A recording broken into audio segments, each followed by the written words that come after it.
Man, this heat and humidity is stifling. I've got to get this AC working on my wife's car.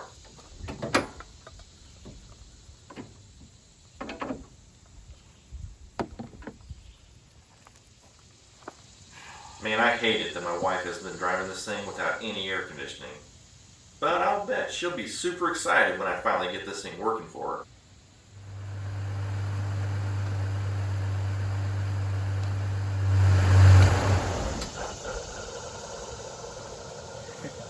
All right.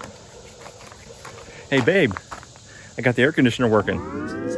My hero.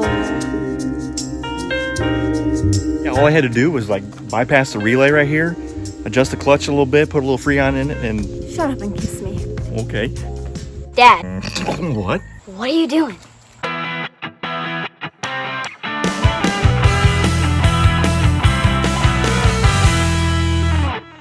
Alright guys, before we start this video, I want to show you this cool new t-shirt design that's available now on the Daninator merch store. It reads, DIY Dude, a real mechanical hero.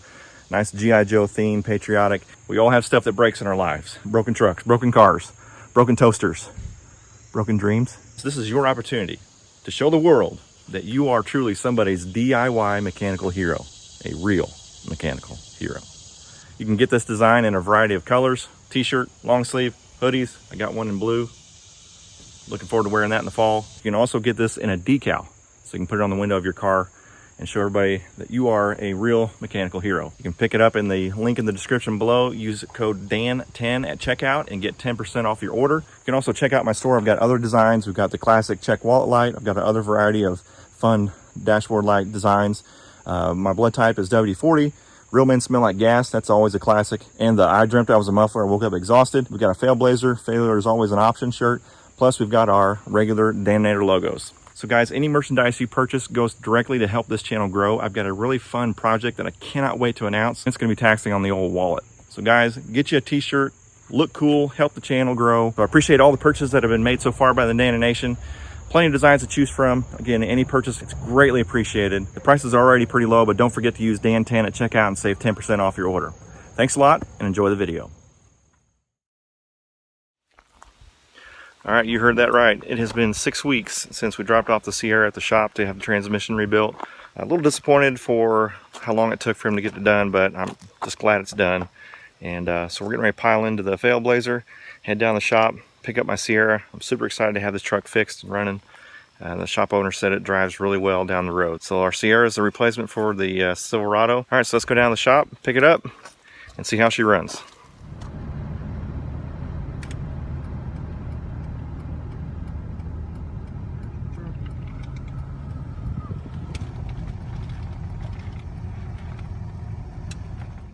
Alright, so I cannot even begin to tell you what all these parts are called or what their function is in a transmission. I admittedly don't know a whole lot about the internal workings of an automatic transmission. However, I will tell you that some of these parts are obviously damaged.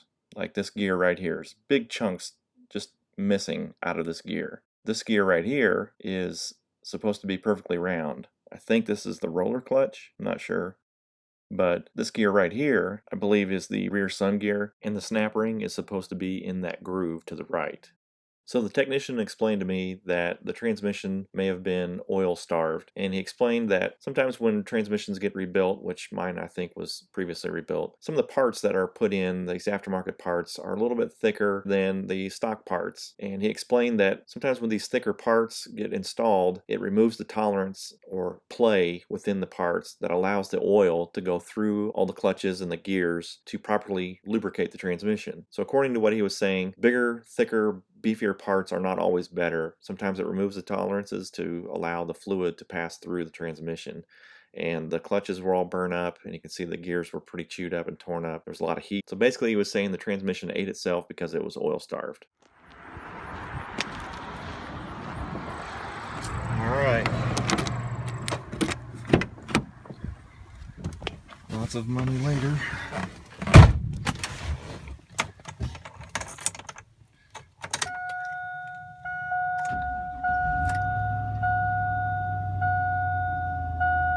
Put some gas in this thing. Alright, let's put this thing in gear and see what it does.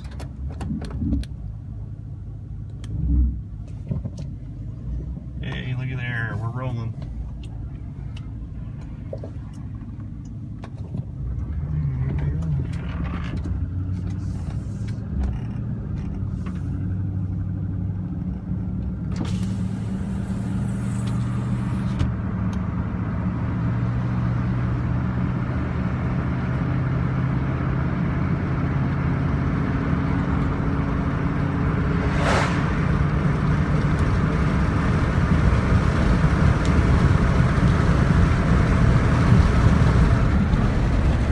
Ride's pretty good. I'm glad we took this thing in and got it done professionally.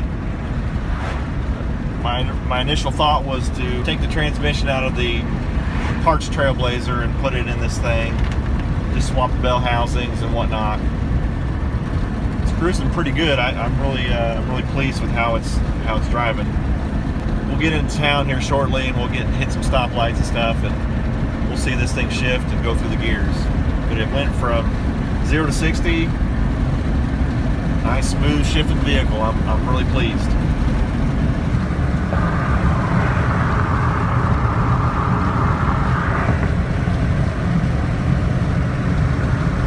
And a quick stop at the store.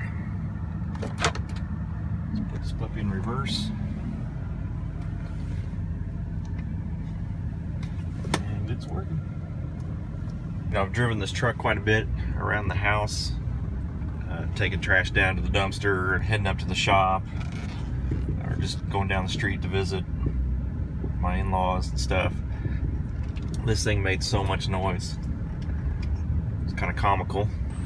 So it is kind of weird to drive this thing and it not make a big bunch of noise.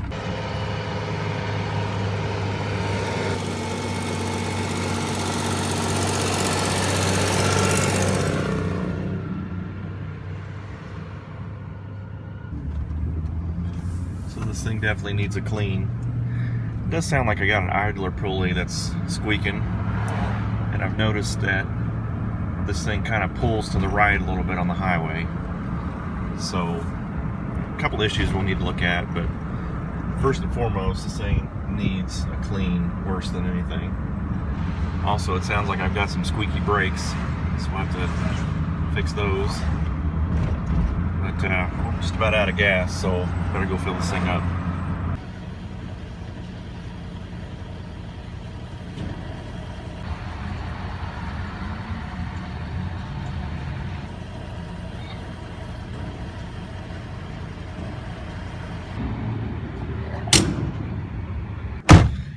Ouch.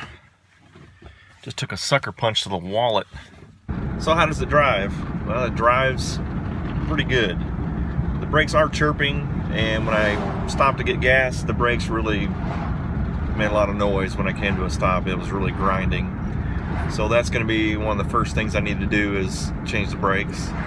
Other than that, you know, this thing's been sitting for so long, it's got a lot of cobwebs, some mildew.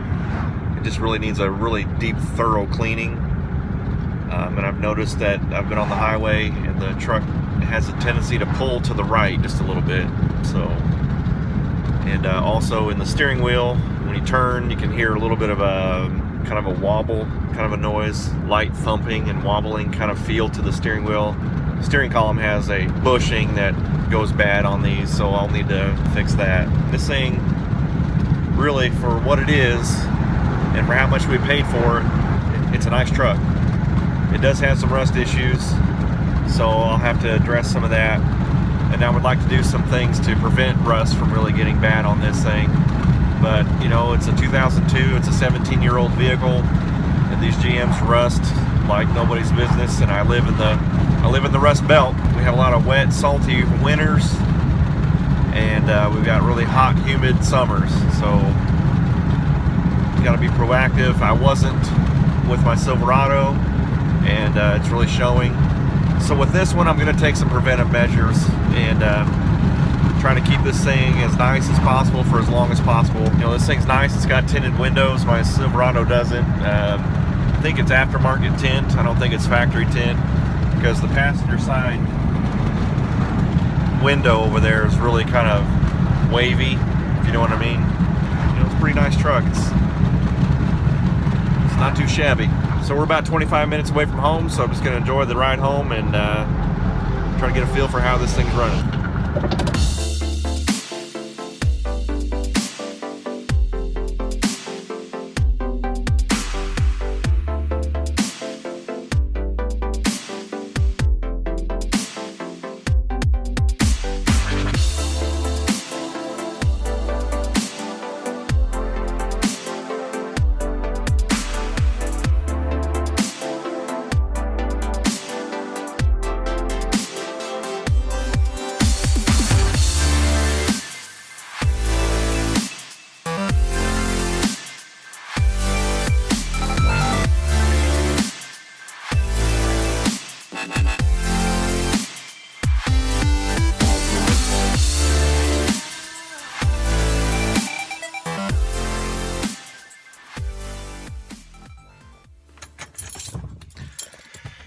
All right, well, I'd say that's money well spent. It's driving like a dream. I guess as much of a dream as a 17-year-old vehicle can drive. There's only one problem I have with this truck. Just one problem. It's not loud enough. It needs a cherry bomb on it.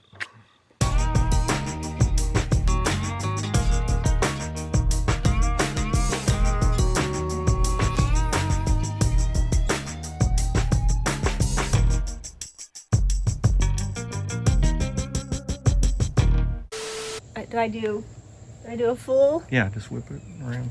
Just whip it around? Whip it around. Whip it.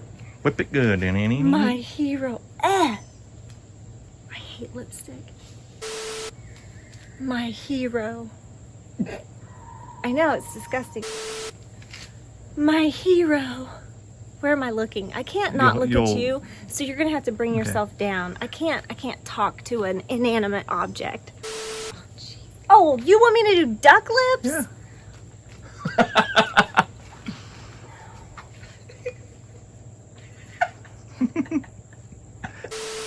You better not be rolling. Why would I be rolling? Because I know you, Mr. Blooper Man. My hero.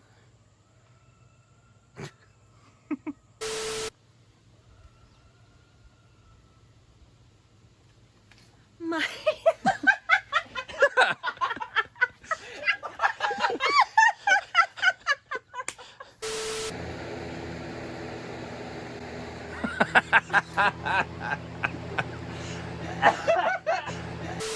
What's up, guys? Before we start this video, I've got to show you this new t-shirt design that's available on the Daninator, because I'm a man. It's not the Daninator channel, it's the Maninator channel, because I'm a man.